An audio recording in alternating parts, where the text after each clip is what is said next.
Hey, recovery warriors.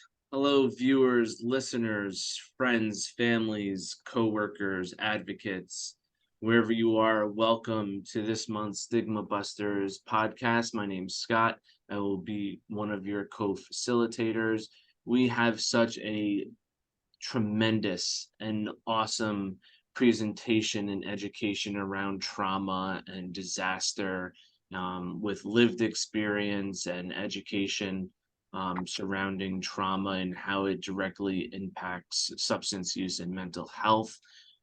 Just a quick plug that anything that you hear, see, or statements that are made by all of us today are not in direct correlation to the agencies that we are employed by, but they are solely our own lived experience and our own understanding of trauma, the education, and the impact that it has on our community. Some of the conversations, statements, and information that will be provided may be triggering. So stay alert. And if it is, please take care of yourself however you need to, whether it's hitting pause, fast forwarding on this podcast.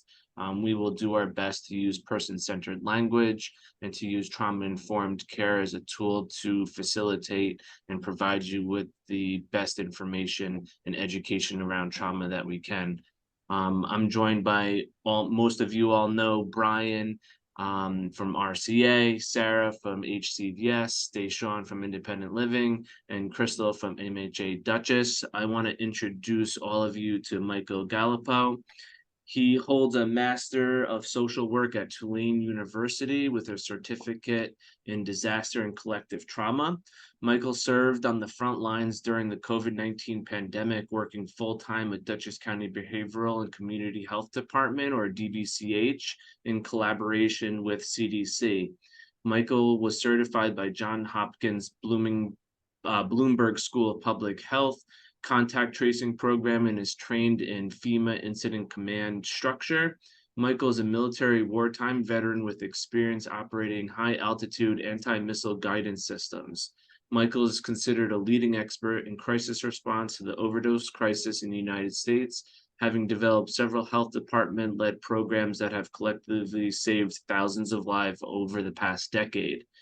Michael is a certified recovery peer advocate, certified peer supervisor, member of the ASAP trainer registry, and is a licensed master social worker who works full time at an inpatient substance use treatment center as a clinician. Michael is an experienced community organizer whose nonviolent direct actions have been featured in show Dope Sick, which featured real footage from a planned demonstration at the Guggenheim Museum, which had global impact. Michael served on the Governor's Task Force for Overdose Prevention, Harm Reduction Work Groups from 2017 to 2019. By 2018, Michael was the author of new legislation that was signed into law on July 1st, HB 8132. This legislation made Rhode Island the first state in the country to recognize broad legal protections for drug testing supplies, covering their distribution and possession, as well as drug checking services with broad criminal and civil protections, creating an entirely new sector of public health programming. Michael wrote about this work and presented on this topic at the 2019 International Harm Reduction Conference titled The Intersectionality of Harm Reduction, Recovery and Drug Policy.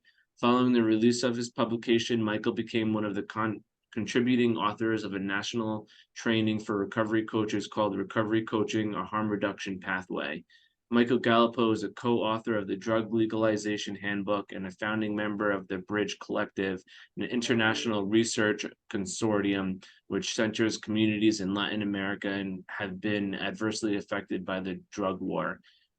So it is absolutely my privilege and honor to be reconnected with Michael and his new efforts, and have been working side by side with Michael for over the last 2 years. So his brain has so much tremendous information and knowledge that we're going to have him share with us today. And put all that knowledge aside, I think being a recovery advocate and having lived experience really gives his testimony and his knowledge even a bigger platform, because he knows what the lack of care or the breaks and gaps in services really do exist and how they impact us long term surrounding substance use and mental health. So, with that being said, Michael, welcome to Stigma Busters podcast. It's all about trauma today. So, it's all yours. What do you got for us? Yeah, sure. So I guess it's helpful to kind of just touch on some of the history of, where trauma started to emerge, in the conversation about substance use. And back when these conversations started, we were still saying substance abuse. And that since changed. So a lot has changed, right? But one of the earliest studies that came out was a study by Kaiser Permanente et al, and they had looked at the impact of ACEs on a group of people. It was one of the largest studies of its kind. ACEs are adverse childhood experiences.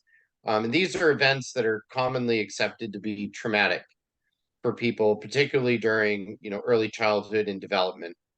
And we know now that there is a pretty substantial connection between these experiences and people developing substance use later in life, which was actually an accidental finding of the study. The purpose of the study was not actually intended to establish a link between trauma and substance use, but it was a kind of a coincident finding of the study.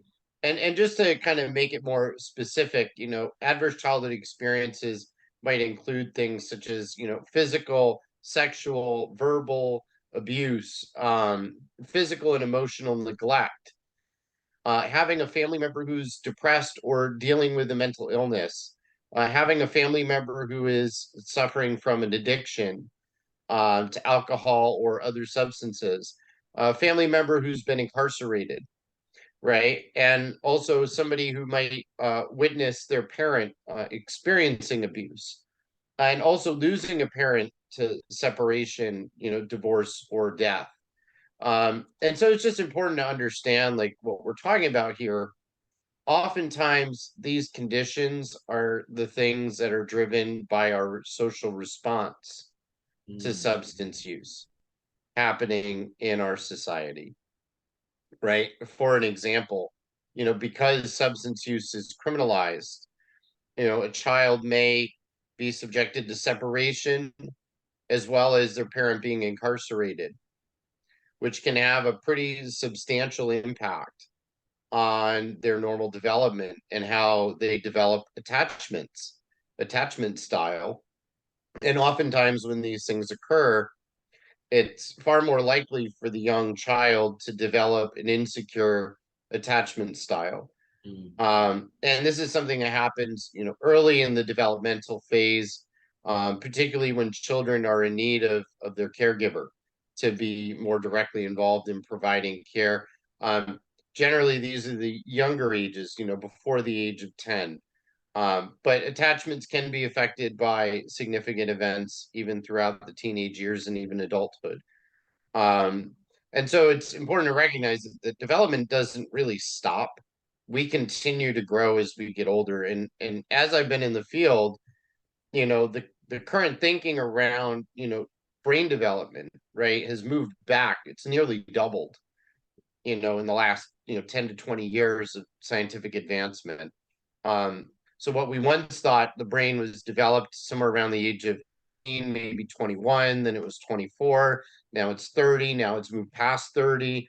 And so what we're recognizing is how the events that we experience shape our biology, they influence our genetics.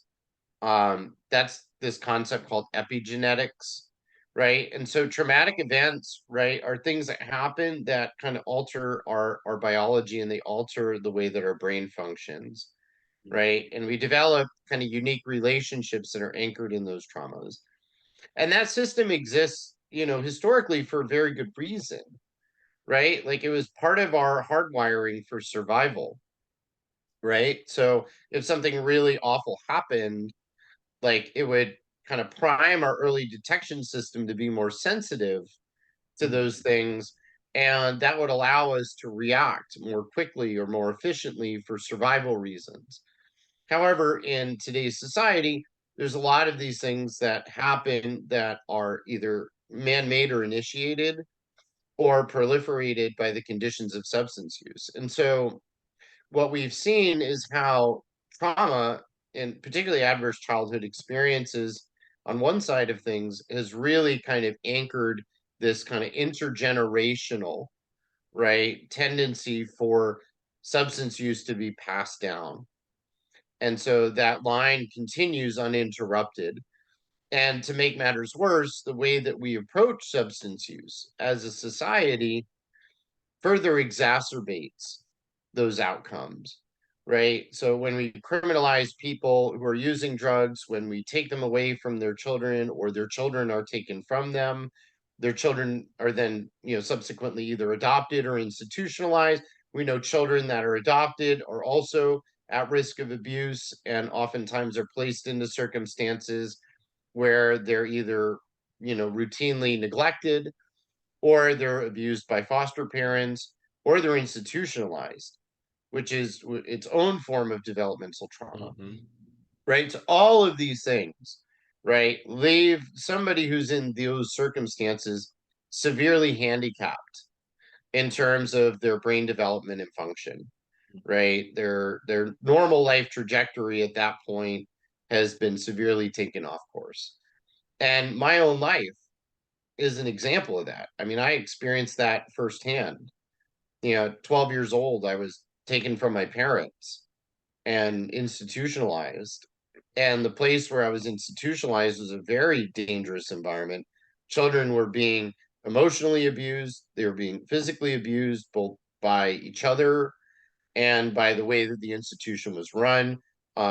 Children were routinely held in isolation as punishment for lengthy periods of time, sometimes for as long as a week or more at a time. And physical restraint was used to control children. And if children did something as simple as refuse medication, they would pin you to the ground and force you to take it. And children were heavily drugged, right, in these environments. I mean, by the time I used to make jokes about this, by the time I was 13, I was taking 13 different pills a day. I was heavily medicated. And so the tendency of the system, again, the preference was to try to diagnose people, to try to justify a higher level of care. That meant the facility was getting more money for what they were doing. They were able to pay their staff better. They were able to have more staff. There were more services they were providing other than just housing. So there were financial incentives for them to do this. And to make matters worse, there's not always the best actors who get involved in overseeing these programs. Yes, were there good staff? Absolutely. But no matter how good the staff were, there was nothing that they could do to try to reverse the effects of the people who ran the facility, like serially sexually assaulting the young children who lived there. And then the following chaos that ensued of those young men going and either becoming sexual abusers themselves on the units and victimizing or re-victimizing other children who were already being victimized, or victimizing other children who weren't directly involved. And this caused a very chaotic type of environment for children to grow up in. There was no sense of normal development. The only role models we had more closely resembled police. The way that our relationships were with the adults in our lives was more along the lines of us and them. And so they were kind of seen as something to be distrusted. Authority was something to be distrusted. And, you couldn't necessarily even trust your peers because it was kind of a very survival based, environment. So children were fighting each other all the time. There was a lot of posturing. There were a lot of threats. There was a lot of, unhealthy behaviors. And you created an incubator to actually make problems a lot worse, And right? that's what I was thinking, right? All of those events were systematically the beginning of generational impact of trauma and substance use, right? Not all of those kids led to substance use disorders, but then the behaviors on how to treat each other, your peers or people around you trying to serve you, then now, okay, now that's how I'm going to raise my family. That's how I'm going to act in an employment setting. That's how I'm going to act in the community. And then those behaviors and attitudes systematically continued from generation to generation, which you mentioned earlier. Well, yeah, I mean, what that environment did is it prepared us for prison, right? Because this place very much resembled a prison. Mm. It was run with the structure of a prison. I mean, it looked like a prison, it smelt like a prison, and for all intents and purposes, because we were being held against our will, it was a prison. Yep. So, not to much surprise, the places where I tended to find the people I grew up with were the times that I was incarcerated, Mhm. right? Like if I wanted to find the people that I spent my childhood with, these weren't people like children in normal development, have relationships that last into adulthood. Like I don't talk to anybody that I grew up with. I don't even know what happened to them. Like a complete separation from any connection to my life before adulthood. There's nothing. No meaningful relationships, no relationships with people of the opposite gender, no intimate relationships, like learning about like romance and love and connection.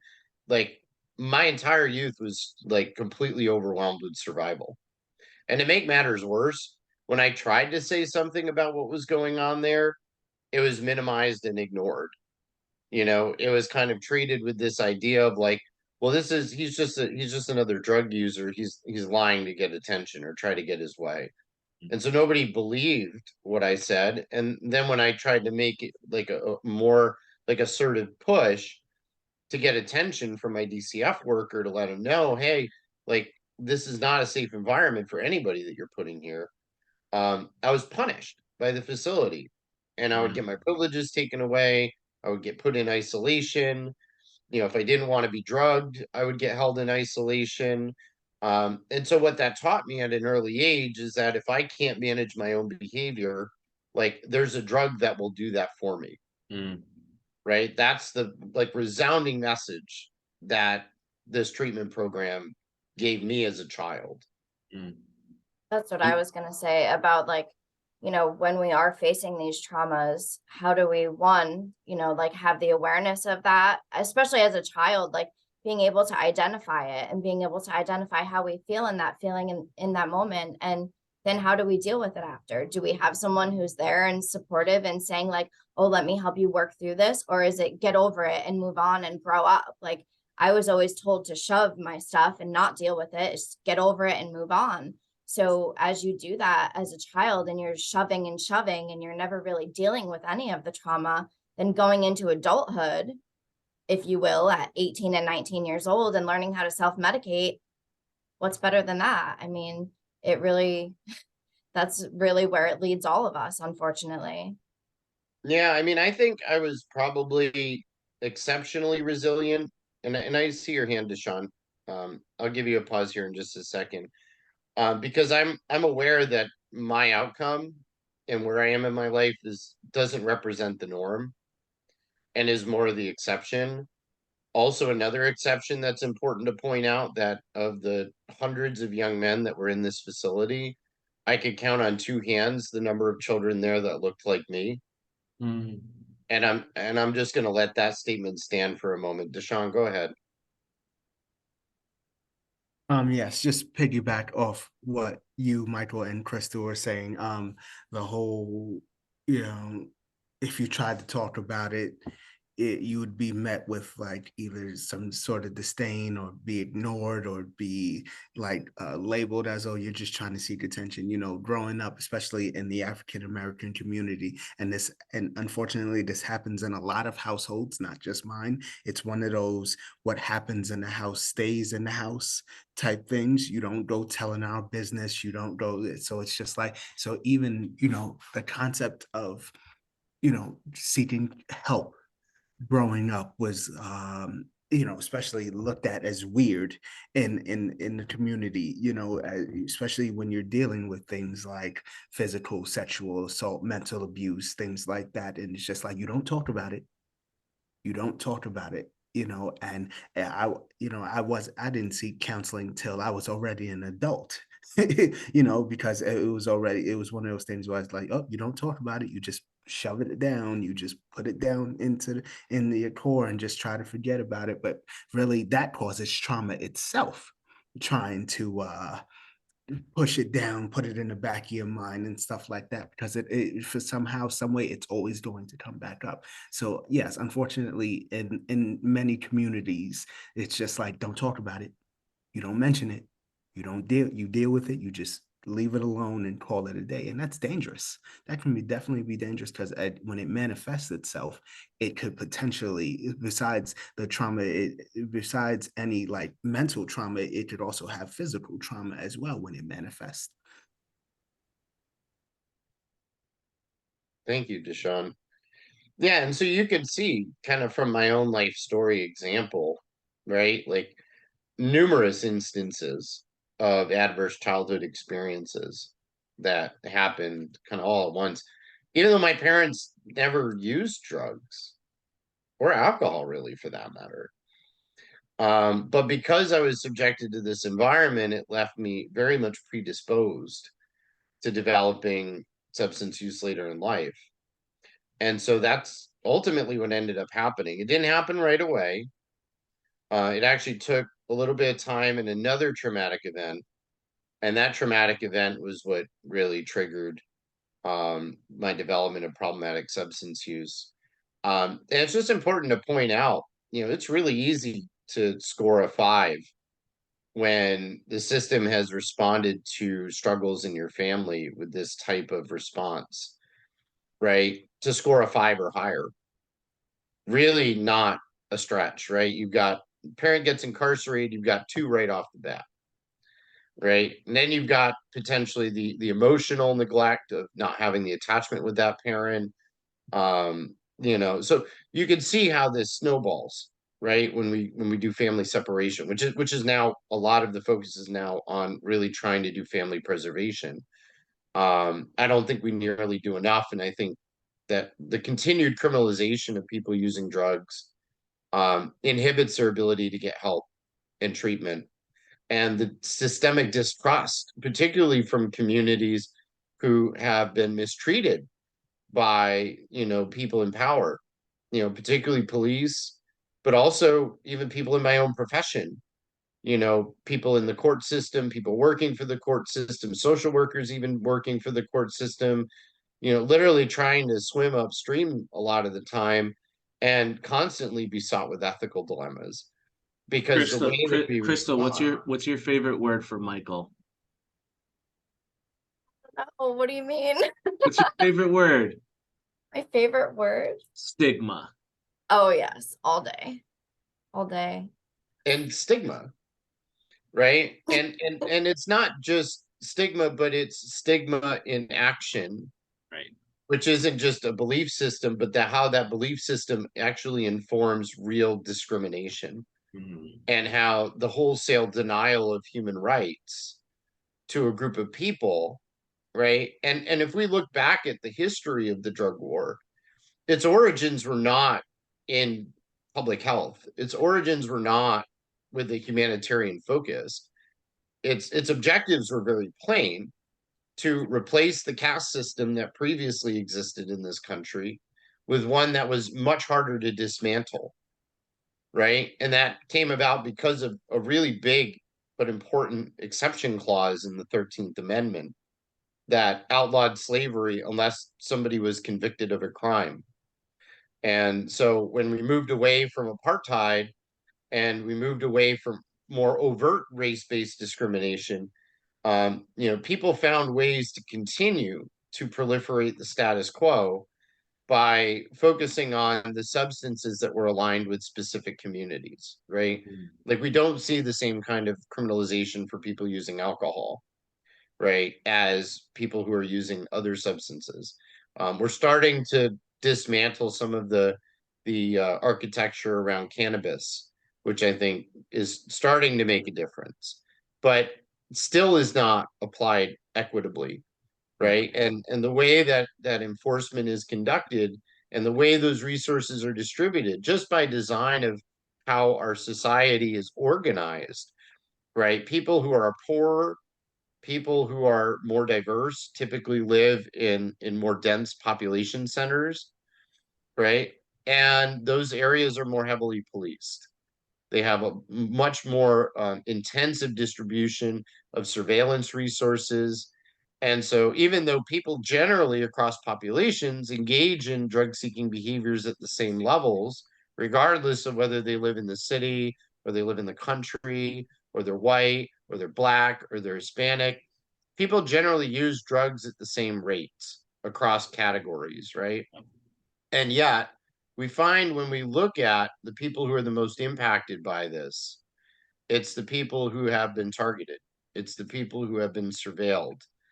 And that's created multi-generational trauma, right? So a parent who's been involved in the criminal legal system is more likely to have child protective services involved, is more likely for their children to be intervened with child protective services, which means that they're experiencing multiple traumas. And then beyond that, a child who's been in protective services is more likely to develop a substance use disorder later in life, right? So, 5 ACE scores, you're 7 to 10 times more likely to Right. develop a substance use disorder later in life. And then when that person goes on to become a parent, their substance use is criminalized. Their children are then subjected to the same process. And again, we're multiplying. So we're compounding the Right. issues that contribute to the very thing that we want to try to help people to correct. That's right. And then on top of that, it creates an environment where treatment is hostile, where getting services is hostile, because the system itself criminalizes the existence of people who use drugs. It's not just their behavior that's criminalized, it's they themselves, Right. right? And when we talk about like the broader lens of trauma, right? Because I want to move away from this idea like, yes, addiction is a brain disease, it changes things in the brain. So does trauma. Okay. Mm, So do brain injuries.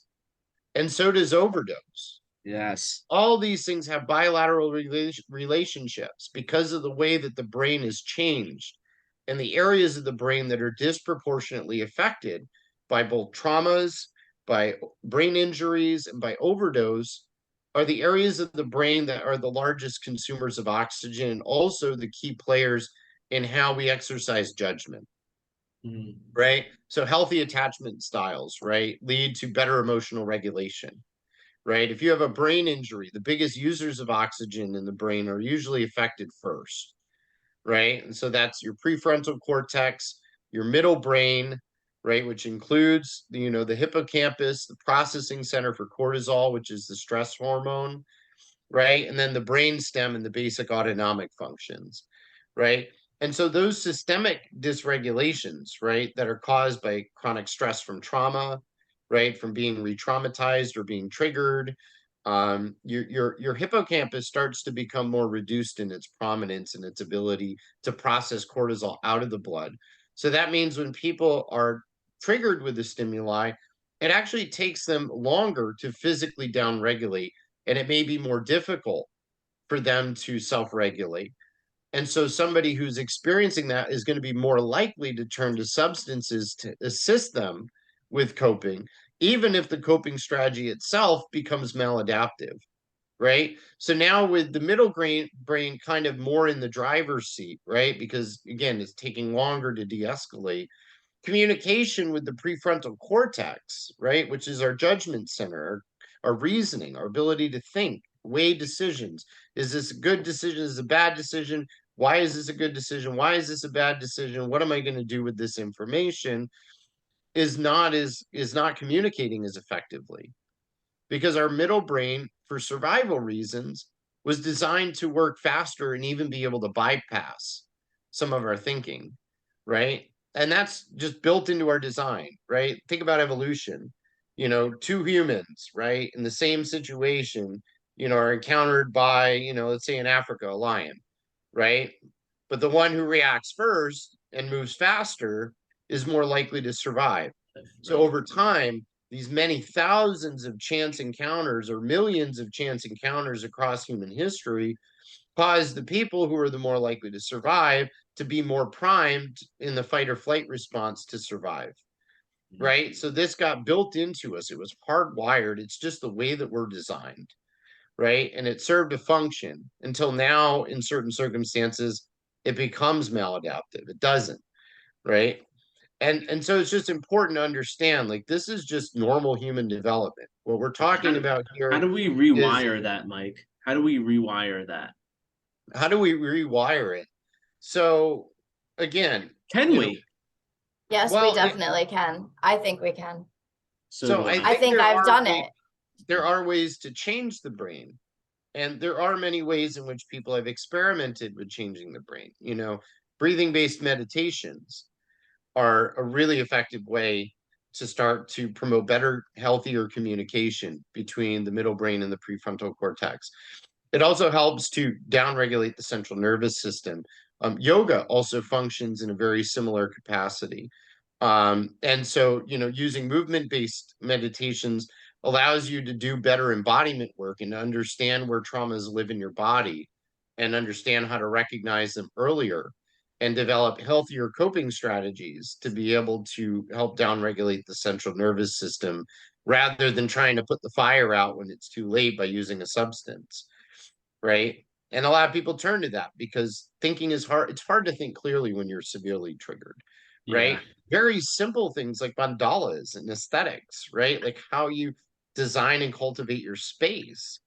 You know, mandalas, you know, play off this part of the primitive brain that's like kind of, again, hardwired into our way of being, where we're aesthetically pleased by things that have symmetry, things that have concentric shapes, help to send a message to the primitive part of the brain that it's safe, right? And it actually allows us to better, you know, downregulate our nervous system. Which is why we recognize patterns and stuff like that very quickly. We it's kind of like you said, it's hardwired, you know. Well, pattern recognition, but when you're focused on a singular concentric pattern that is symmetrical, and you're able to relax your gaze. So again, you're not getting the rapid eye movement looking to different parts of it, scanning for threats, right? You're actually allowing the gaze to relax.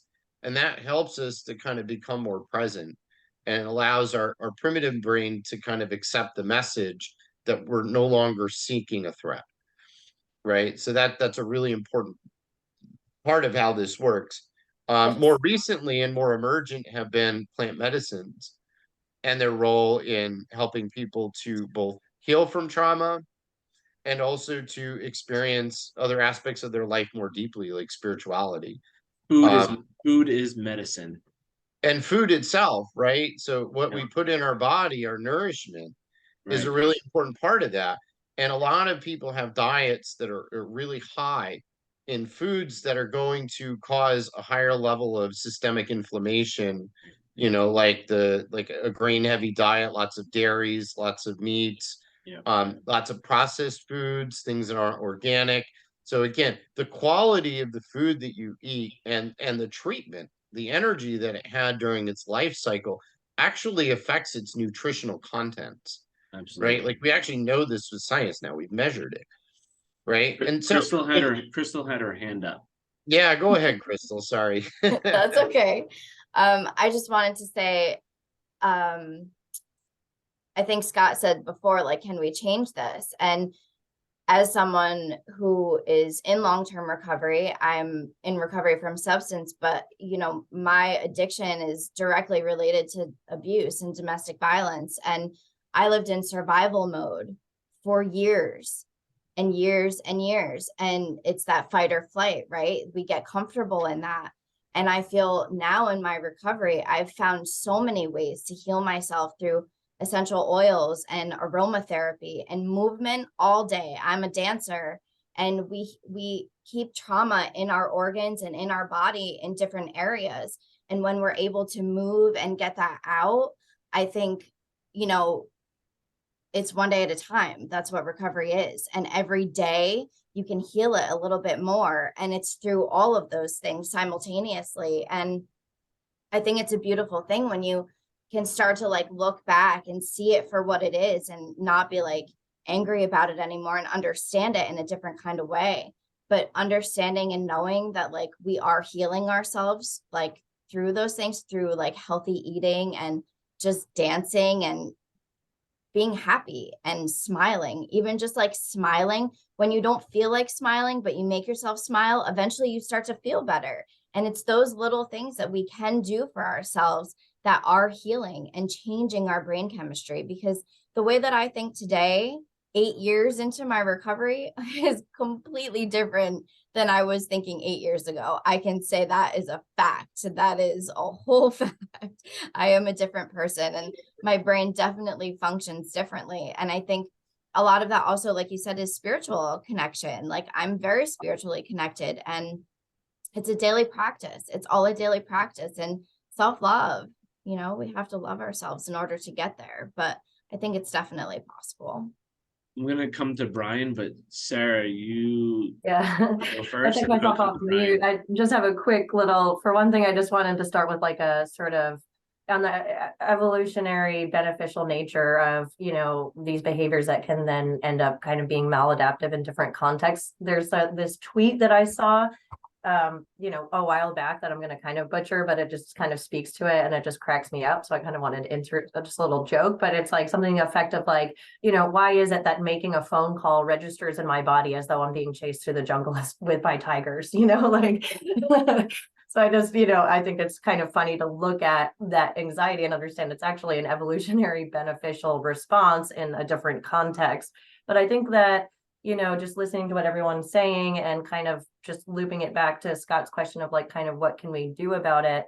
I think it's really helpful to understand, you know, that these behaviors are like our substance use, it did serve us for some reason, you know, and I think that's something that Gabor Mate talks about is like, how did the drugs help you? And I think that that's a really positive reframe as well, because it helps protect you from what? From a pain. And it helps you kind of get beyond chasing the substance. And also I think kind of works to start to break down some of the internalized stigma and shame that we end up feeling because of, as Michael said, the societal response to the behavior and the criminalization of the behavior.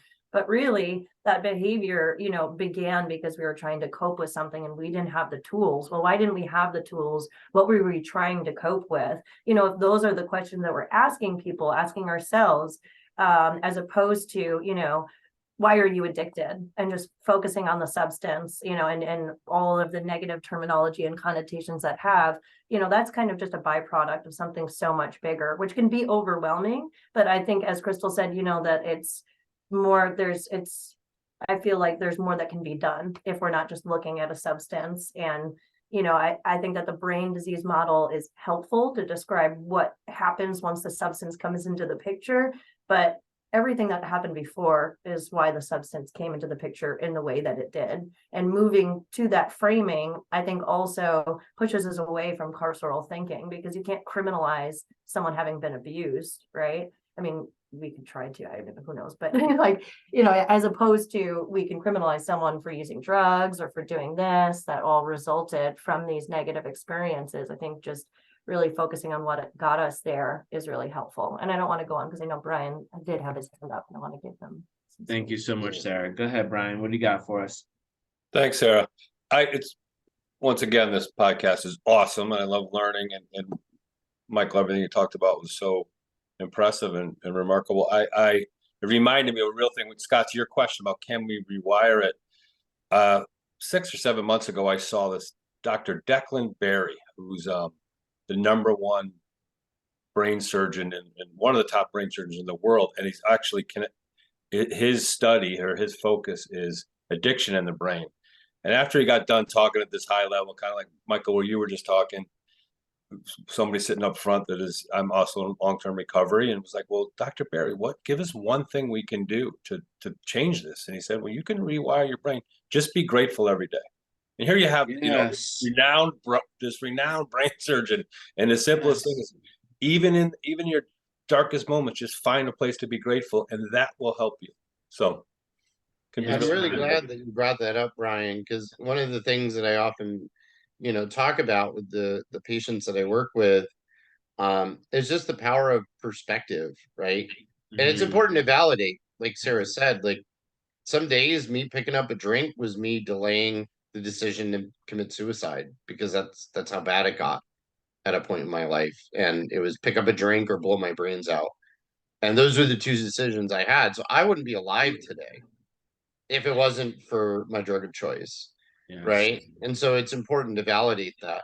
But even just in looking at the science of stress, right, our perception, right, like what is the difference between excitement and fear? Right. Biochemically, they trigger the same response in the brain, right? They cause changes in our respiration and heart rate. They cause certain parts of our brain to function more quickly. There's changes in the dilation in our eyes and like the way that oxygenation happens in the blood and resources being delivered to different parts of the body. And it's priming us for action, right? And yet the difference, the way that we experience stress, whether it's negative and unhealthy or positive, is simply our perspective. It's our perception of what the stress is doing, right? The difference between me going to the gym and working out or running around the track or literally running for my life. It's all my perspective. It's how I relate to the experience of stress that actually changes how it affects the body physically, right? It can alter the effect of stress from being something that can produce long-term health consequences, right? And really cause major problems, or be something that becomes a source of strength or resilience. And as we shift into recovery and our identity changes, right? Our perspective of what we went through also changes, and how we relate to the stress of it also changes, and it becomes a source of strength. And a final piece that I'll talk about, and this goes back to what you were talking about, Crystal, with just the process of moving forward from trauma. I went to Europe. I was lucky enough to go on tour, and we gathered a group of musicians and artists to make a peace offering. So we traveled across Europe from Belgium all the way to the border of Ukraine this summer. And we went to Ukraine and we did a series of shows for refugees, and we filmed a movie about the whole thing. And the idea was to bring forward an awareness of the healing power of music, and people having a way to express themselves, people having a sense of community. Here were some people who were like literally traveling out of their homes into the unknown, had no idea what to expect, had no idea whether they were going to find community. And then just in the matter of like a few short days of us organizing concerts and doing free music and bringing in refugee artists, like we had formed a sense of community that brought together these different people who shared an appreciation for music and gave them an outlet to be able to dance, to be able to express themselves, to be able to feel like they belonged somewhere, even in the midst of this intense trauma and being displaced. And what we came to understand through that experience was that even fleeting positive experiences in the midst of severe trauma can actually have a profound impact on whether that person actually develops PTSD following that event. And so when we treat people who are going through the traumas of substance use with kindness and compassion, right? We recognize and validate their humanity, right? We are also more likely to help alter the trajectory of their future, right? We're contributing in a positive way for that person to see themselves differently and how they fit into society differently. And that healing process that we go through ourselves is important to not continue to pass these problems on to the next generation, right? So it comes from the work that we do on ourselves, and the way our world becomes as an extension of that, right, can be transformed in the very same way that we ourselves are transformed. So our own healing journey is incredibly important. And I realize that my face probably froze because I look frozen. But Yeah, one thing I was we can thinking, hear you just fine, Mike, just so you know. another piece that I kind of was turning over in my mind about Scott's question is that, I think that we can heal in relationships. And I think that bringing everything you just said, Michael, back to peers are like these like non-biological elders almost, that's like kind of the vision that I had in my mind, where it's like you have the capacity as a peer to help somebody, be a mirror to somebody else. And, I always kind of, and I have friends that are harsh on themselves. I'll say, how would you feel if someone was saying that to me? Because it's easier to see, oh, that would not be nice. You wouldn't want someone talking to me that way. Well, why are you talking about yourself that way? And I think that, like peers just bring so much of, I've been through it and here I am, standing strong. And it provides somebody, you know, a new way to look at themselves to see what they can, you know, what they can become and what they have to offer. So I don't know. I think that there's so much healing to be had in secure relationships, but again, being that we're all peers, I just have to say, I think that's one of the most beautiful things that peers have to offer, is the ability for somebody to look at themselves and maybe even see themselves differently in their reflection. So Yeah, so and to another con important element to that, Scott, and I'm just going to piggyback Sarah just for a moment, is to understand like how trauma affects people in the context of disaster. And if we look at the drug war, right, and American drug policy and the really apathetic response and just complete disregard for the value of human life, right, as a man-made disaster, we can look at other frameworks that are well established, like psychological first aid, which looks at trauma, right, from kind of a threefold lens. One is like the initial conditions of the disaster, right? The drug use itself, its consequences, all of the things that happen inside of a person's life when they're using drugs. Sorry. Then the second is the negative social response to the conditions of the disaster. And we know that that compounds trauma.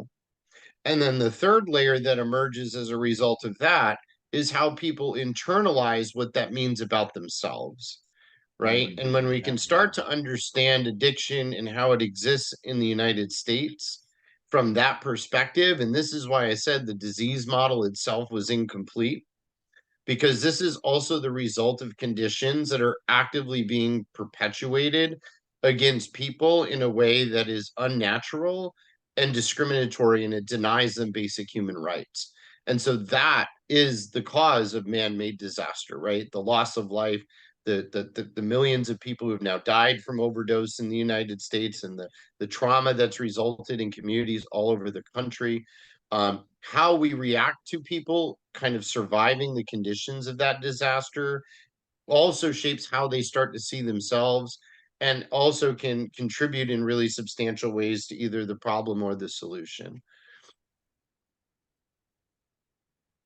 And that goes, like Sarah too, that's why peers need to exist everywhere, because they know how people have reacted to them, and so they can overturn that and react on a person-centered level with understanding and empathy. On, I understand, I've had similar, maybe not the exact, but I've had similar traumas or lived experience, and I know what it's like to go through that. But, and then Deshawn put in the chat, is that we can guide them through and out of that trauma, to utilize that trauma to continue to help and build and change the mentality around substance use and mental health and trauma as a whole. even just recognizing the triggers, you know, Yep. being as an advocate with a person in a healthcare space, we all know, you know, what the triggers are, you know, in those spaces, or, you know, we could imagine, obviously everybody has their own unique experience, but, you know, being perceived as simply drug seeking or not being believed, feeling like you don't have a voice, having an advocate by your side really helps with all of those sort of trauma responses.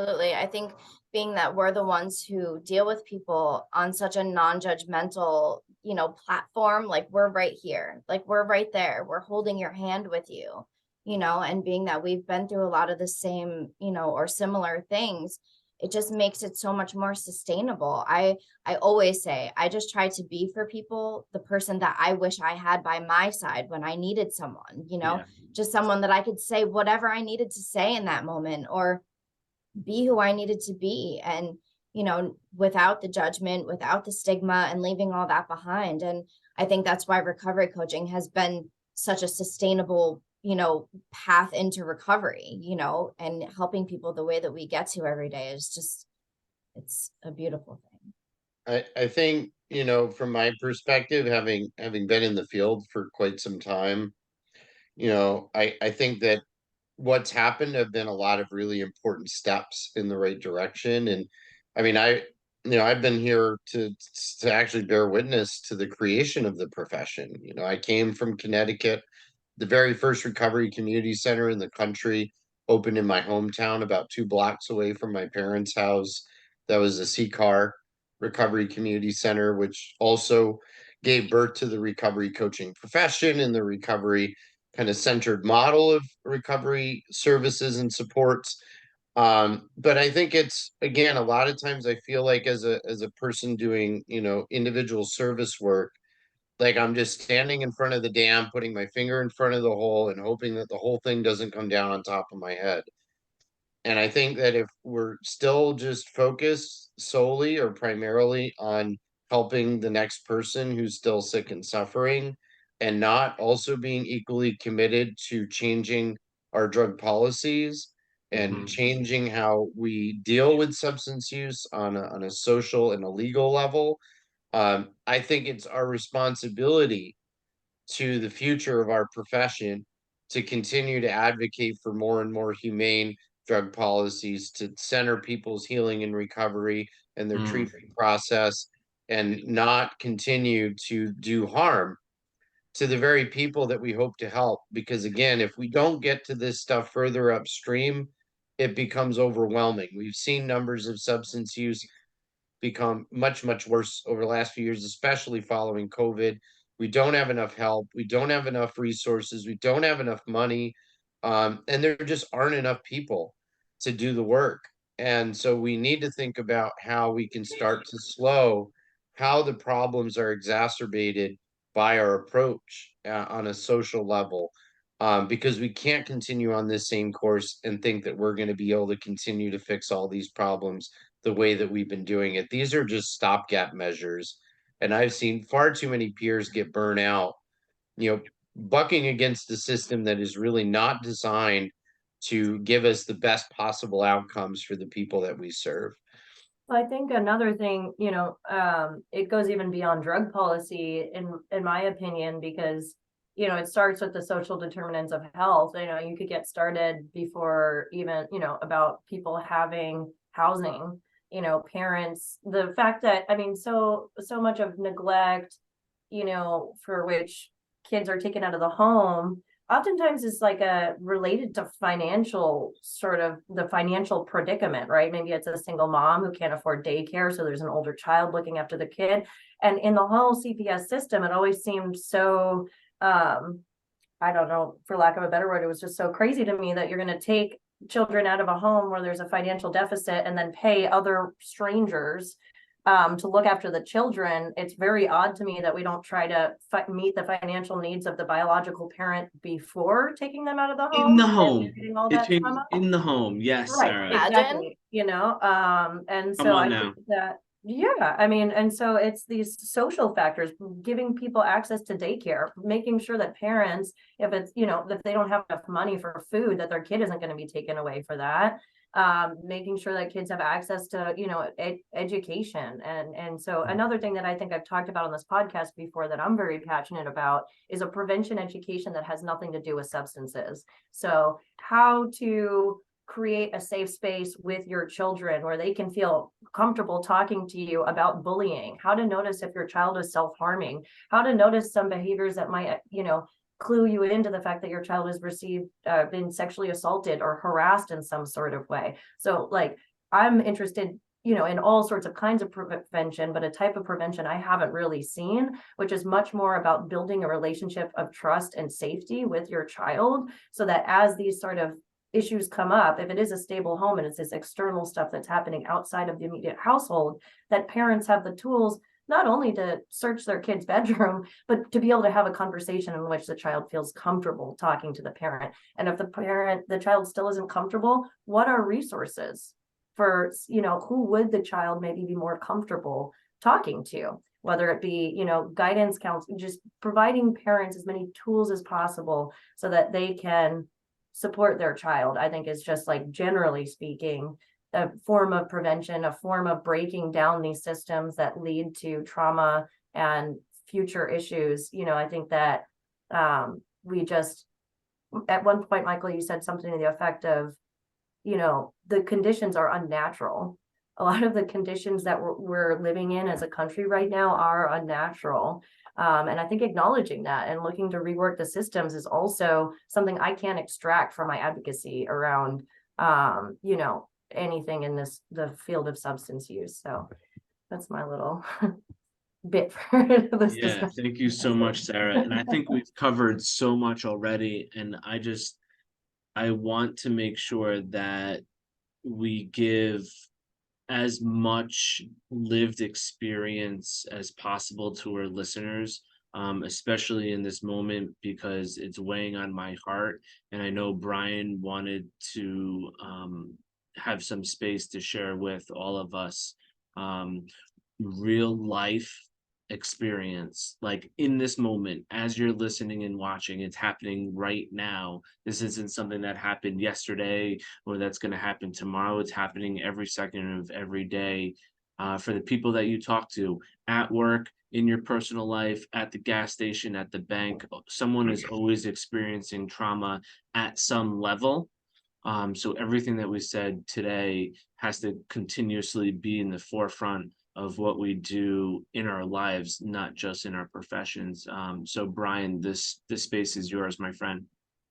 So thank you, Scott. Thank you, everybody. What a wonderful discussion, and I learned so much, especially coming in with the title trauma, and then Michael, you adding disaster, because I created a complete and utter effing disaster in my own home, and not in the context of big picture in society, but in my home, which obviously leads to problems we have in our society. And while I didn't have any adverse childhood experiences, I was raised white privileged. I was raised. I had access to education. I had access to. We were financially, we weren't extremely wealthy, but we were by no reason.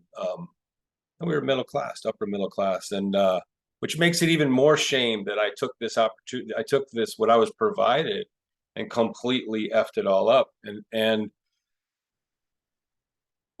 my also my drug of choice was alcohol. I even sold alcohol for a long time, and so I didn't have that stigma that your favorite word, Crystal. I was the opposite of stigma. I was right. My drug of choice was socially accepted.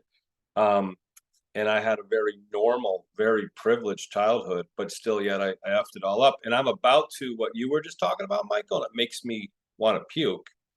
I've already caused uh, uh, uh, uh, uh, I've hurt my kids. I mean, I've caused ACEs to them. I didn't realize, and I'm about to cause more. On Thursday, this upcoming Thursday, the 13th, I'm going to federal prison. So I have a 16-year-old daughter who's let me back in her life. Has been so courageous. She's an inspiration to me because she's allowed me to be back in her life. And you just reminded me and I'm glad you did that. I'm going to cause another ACE for her in incarceration and separation. And I'm going to federal prison on Thursday the 13th for some crimes that I caused that I was deep in my alcoholism, but that's not why I did it. I mean, it would certainly fueled the mistakes I made. But my drug of choice took me to a low place, and it allowed me to, someone said stuff it, and so it allowed me, my drug of choice turned into self-medicating for me, and I wasn't capable. I was so dishonest. I was not capable of having an honest communication. I wanted to hide what I'm talking about right now in front of all of you, my 5 friends. I wasn't capable of having an honest conversation. I wasn't capable of showing when I was down and when that I'm extremely flawed. I wanted to be perfect. So that led to a bunch of dishonesty, which led to I'm a felon. You're looking, your friend is a felon. I have illegal monetary transaction, wire fraud, and tax evasion is what I'm going to prison for. I'm going to prison for 30 months. And while that is not what I wanted, the shame and loathing I had actually led to suicidal thoughts for me. And I was suicidal and I tried to commit suicide. And I can say now I'm very grateful that I'm going to prison. And I'm grateful because I'm 7 times as much as what we're all here for is helping people with substance use disorder. And it's 7 times more likely it affects people within prison. So I am in long-term recovery, and I'm gonna take the message from my 12-step group. I'm gonna help people in prison. And when I get out, I'm gonna be right back here. Hopefully this podcast is much bigger, and I'll be right back here asking if I can get in the back in the podcast. And it's what I need to do. It's not what I want to do, but it's what I need to do to pay my debt to society and hurt the people I hope and try and repair. I love, Sarah, that you just said that healing of relationships is possible, because what I did to my ex-wife, my 4 children, my sister, my brother-in-law, it's like I'm supposed to be the one inside keeping them safe. Michael, what you went through as a child, I'm a parent that knew better. I'm supposed to keep my children safe and my home safe, and I completely created a disaster. A man-made, you said it, a man-made disaster in my own home. And this is just one more step to get to the other side of that. And it's because of my recovery. It's because of my first recovery coach. I too, Michael, I volunteer at CCAR Bridgeport, where I learned. But my first recovery coach was from the Heron Project. Ronnie, he saved my life because he loved me until I was ready to be loved. So what we do as peers and recovery coaches, and what you out there want to do, and it's what you can do for your recovery. It's been life-changing for me, as meeting all of you have in Dutchess County, and I'll be back. Brian, what you just shared, wow, and reminds me a lot of my last trip to prison. And I brought a really good message to folks there, and I feel like I really reached folks. And Yeah. by the time I left, I almost felt like it was like kind of predestined for me to be there, because I got to spend some time with one of the friends that I grew up with, his little brother, and his little brother ended up dying from an overdose just like a few months after getting out of prison. So that was the last time I saw him. But I was able to bring him a message of hope. And I want to also bring you a message of hope, Brian, because even after receiving multiple felonies myself and doing time in prison, here I stand now, years later. The state saw fit to give me a pardon. They erased my record. You know, I was able to repair a lot of the harms and get back a lot of what I lost just through the process of accepting whatever I needed to accept to move forward in my recovery and take it one day at a time. And by doing that work, I was able to be effective at causing that kind of change in my community, and the government saw fit to recognize that by wiping my record clean. So I actually got a total pardon. I got the news right when I got to Europe to do my peace tour last year. And so now I get to no longer say that I have a criminal record. And so I hope the best for you, and I hope that you take this as a word of inspiration and hope. And again, just to remind us how important our advocacy is, that people have these kind of off ramps from the criminal legal system, because we do recover. And when we do recover, we should be able to continue to give back to society in all the ways that we are able to. And so I know New York doesn't have a similar system, and it's even more difficult in the feds to get these things granted. So we have a lot of work to do. But I think these are things that have made a difference in my own life, and I can see where they would make a difference in yours. And I can tell by how you share about this and your honesty and the work you've done that, 5, 10 years from now, continuing on that path, that you'd be somebody that I would want to stand behind and say, this man deserves to be able to be set free. Not only that, Brian, the fact that you already have a plan to do so much good when you go in, and it's not it's not an ideal situation, but you're trying to still do good. You can still do good. You can still change people's lives for the better, given your circumstances and given where you'll be. And it's not going to be the end. Yes, it's bitter. I guess you could call it bittersweet. The bitter part, yes, you are going, and I do apologize about that. But look at what you're going to be doing. Think of the people you're going to, the lives that you're going to possibly be saving while inside. Hundreds. That hundreds of lives that you're going to be saving even still. So your work even still is not done. Right. Your Thank you. work is your work Thank is you. not done. And I want to add to that, Deshaun, you're right, is, for Jeremiah 29:11, for I know I have the plans I have for you, declares the Lord, plans for welfare and not for calamity, to give you a future and of hope. He's calling to use you in a place that most people wouldn't be willing to go. You may not be willing to go, but the fact that you're sharing it, that's your willingness and your honesty that you have to go do this time. You're not doing time, you're giving your time to be of service in a place that people don't want to serve. A lot of people get lost in the system. A lot of people get lost in prison, and they don't get an opportunity to hear the message that we've talked on this podcast for the last year. You're going to take this information and you're going to touch individuals that have never been touched before. Mhm. You are completing a plan that was predestined before you even know that you're destined to complete the plan. So you're not going to face calamity, you're only going to have hope, and you're going to experience joy in prison. It's declared and predetermined for you to succeed and to not fail. So on April 13th, you're on a mission from God, and that's from me to you.